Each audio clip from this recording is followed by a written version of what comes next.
जय श्री कृष्णा सा। आप सभी का मेरे चैनल पर स्वागत है। आइए सुनते हैं शनिवार की व्रत कथा।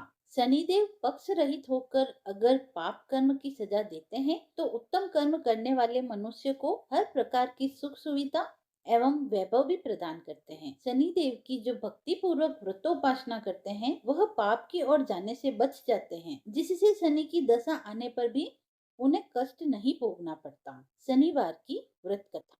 एक समय की बात है, स्वर्गलोक में सबसे बड़ा कौन है कि प्रश्न पर 9 ग्रहों में विवाद हो गया। यह विवाद इतना बढ़ गया कि भयंकर युद्ध की स्थिति बन गई। निर्णय के लिए सभी देवता देवराज इंद्र के पास पहुंचे और बोले, हे देवराज, आपको निर्णय करना होगा कि हम में से सबसे बड़ा कौन है। देवताओं का प्रश्न सुन इंद्र उलझन में पड़ गए। फिर उन्होंने सभी को पृथ्वीलोक में उज्जैनी नगर में राजा विक्रमादित्य के पास चलने का सुझाव दिया। उज्जैनी पहुंचकर सब देवताओं ने अपना प्रश्न राजा विक्रमादित्य से पूछा, तो वह भी कुछ देर के लिए परेशान हो उठे, क्योंकि सभी देवता अपनी अपनी शक्तियों के कारण महान थे। किसी को भी छोटा या बड़ा कर देने से उनके क्रोध के प्रकोप से भयंकर हानि पहुंच सकती थी। अचानक राजा विक्रमादित्य को एक उपाय सूझा और उन्होंने विभिन्न धातुओं जैसे सोना, चांदी, कांसा, तांबा, शीशा, रांगा, जस्ता, अभ्रक व लोहे के 9 आसन बनवाए। धातुओं के गुणों के अनुसार सभी आसनों को एक दूसरे के पीछे रखवाकर उन्होंने सभी देवताओं को अपने अपने सिंहासन पर बैठने के लिए कहा। देवताओं के बैठने के बाद राजा विक्रमादित्य ने कहा, आपका निर्णय तो स्वयं ही हो गया। जो सबसे पहले सिंहासन पर विराजमान है वही सबसे बड़े हैं। राजा विक्रमादित्य के निर्णय को सुनकर शनि देवता ने सबसे पीछे आसन पर बैठने के कारण अपने को छोटा जानकर क्रोधित हुए और कहा, हे राजन, तुमने मुझे सबसे पीछे बैठाकर मेरा अपमान किया है। तुम मेरी शक्तियों से परिचित नहीं हो। मैं तुम्हारा सर्वनाश कर दूंगा। शनिदेव ने कहा, सूर्य एक राशि पर 1 महीने, चंद्रमा 2.25 दिन, मंगल 1.5 महीने, बुध और शुक्र 1 महीने, बृहस्पति 13 महीने तक रहते हैं, लेकिन मैं किसी भी राशि पर 2.5 वर्ष से लेकर 7.5 वर्ष तक रहता हूँ। बड़े बड़े देवताओं को मैंने अपने प्रकोप से पीड़ित किया है। श्री राम की 7.5 आने पर उन्हें वनवास हो गया। रावण की आने पर उसकी लंका को बंदरों की सेना से परास्त होना पड़ा। अब तुम सावधान रहना।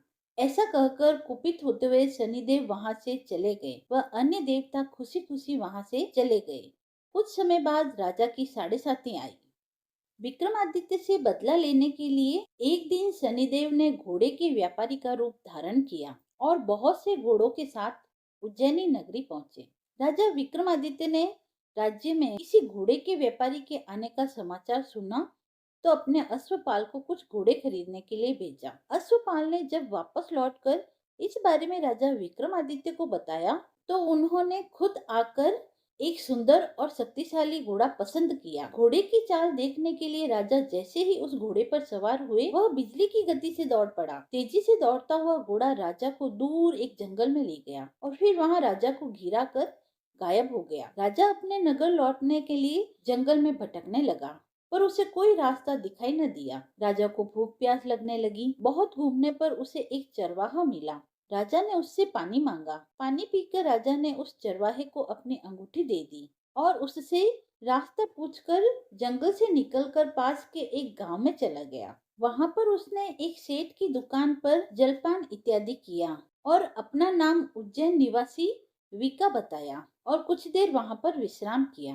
भाग्यवश उस दिन सेठ की बहुत बड़ी बिक्री हुई। सेठ ने उसे खाने पर आमंत्रित किया। राजा और सेठ खुशी खुशी उसके घर गए। राजा जैसे ही वहां पर खाना खाने लगा तो वहां पर एक आश्चर्यचकित घटना हुई। उस घर में एक खुटी पर एक हार लटक रहा था, जिसे देखते ही देखते खुटी निगल गई और थोड़ी देर में पूरा हार गायब हो गया। सेठ ने देखा कि हार गायब हो गया है तो उसने सोचा कि यह हार वीका ने चुराया है और उसने चोरी के संदेह में राजा को रस्सियों से बांधकर नगर के राजा के पास भेज दिया। राजा ने विक्रमादित्य से हार के बारे में पूछा तो उसने बताया कि खूंटी ने हार को निगल लिया है। इस पर राजा क्रोधित होकर चोरी करने के अपराध में विक्रमादित्य के हाथ पांव काटने का आदेश देते हैं। सैनिकों ने राजा विक्रमादित्य के हाथ पांव काटकर उसे सड़क पर ऐसे ही छोड़ दिया। कुछ दिन बाद एक तेली उधर से गुजर रहा होता है और उन्हें ऐसी हालत में देखकर उसे उन पर दया आ जाती है और वह उन्हें अपने घर ले जाता है और उसे कोल्हू पर बिठा देता है। राजा आवाज देकर बैलों को हाँकता रहता है। इस तरह तेली का बैल चलता रहता और राजा को भोजन मिलता रहता है। 7:30 पूरी होने पर वर्षा ऋतु प्रारंभ हुई। एक रात विक्रमादित्य मेघ मल्हार गा रहे थे। तभी नगर की राजकुमारी मन भावनी वहां से गुजरी और उन्हें उनका गाना भा गया। उन्होंने मन ही मन यह प्रण कर लिया कि वह उस राग गाने वाले से ही विवाह करेगी। उसने अपनी दासी को उन्हें ढूंढने के लिए भेजा। दासी ने बताया कि वह एक चौरंगिया है, परंतु राजकुमारी न मानी। अगले ही दिन उठते ही वह अनशन पर बैठ गई कि विवाह करेगी तो उसी से। उसे बहुत समझाया गया पर वह मानी नहीं। तो राजा ने उस तेली को बुलावा भेजा और विवाह की तैयारियां शुरू कर दी। फिर उनका विवाह राजकुमारी से हो गया। राजा विक्रमादित्य और राजकुमारी विवाह के बाद तेली के घर में ही रहने लगी। और एक रात स्वप्न में शनिदेव ने राजा से कहा, राजा, तुमने मेरा प्रकोप देख ही लिया होगा। मैंने तुम्हें अपने अपमान का दंड दिया है। राजा ने शनिदेव से क्षमा मांगी और कहा, हे शनिदेव, आपने जितना दुख मुझे दिया है उतना अन्य किसी को न देना, क्योंकि राजा होने के कारण मैं तो इतने दुख सह गया पर मेरी प्रजा इतने दुख सहन नहीं कर सकेगी। शनिदेव ने कहा, राजा, मैं तुम्हारी प्रार्थना स्वीकार करता हूँ। जो कोई स्त्री पुरुष मेरी पूजा करेगा, शनिवार को व्रत करेगा, व्रत कथा सुनेगा, उस पर मेरी अनुकंपा बनी रहेगी। प्रातःकाल राजा विक्रमादित्य की नींद खुली तो अपने हाथ पांव देखकर राजा को बहुत खुशी हुई और उन्होंने मन ही मन शनिदेव को प्रणाम किया। राजकुमारी भी राजा के हाथ पांव सलामत देखकर आश्चर्य में डूब गई। तब राजा विक्रमादित्य ने अपना परिचय देते हुए शनिदेव के प्रकोप की सारी कहानी सुनाई। इधर सेठ को जब इस बात का पता चला वीका और कोई नहीं राजा विक्रमादित्य है, तो वह दौड़ता हुआ तेली के घर पहुंचा और राजा के चरणों में गिरकर क्षमा मांगने लगा। राजा ने उसे क्षमा कर दिया, क्योंकि यह सब तो शनिदेव के प्रकोप के कारण हुआ था। सेठ राजा को अपने घर ले गया और उसे भोजन करने का आग्रह किया। भोजन करते समय वहां एक आश्चर्यजनक घटना घटित हुई। सबके देखते देखते उस खूंटी ने हार उगल दिया। यह देखकर सेठ जी के आश्चर्य की और खुशी की सीमा न रही और सेठ जी ने अपनी बेटी श्री कंवरी से पारिग्रहण करने का निवेदन किया। राजा ने इस निवेदन को सहर्ष स्वीकार किया। कुछ समय पश्चात राजा अपनी दोनों रानियों मनभावनी और श्री कंवरी को सभी उपहारों सहित लेकर उज्जैनी नगरी में पहुंचे। वहां पुरवासियों ने सीमा पर ही उनका भव्य स्वागत किया।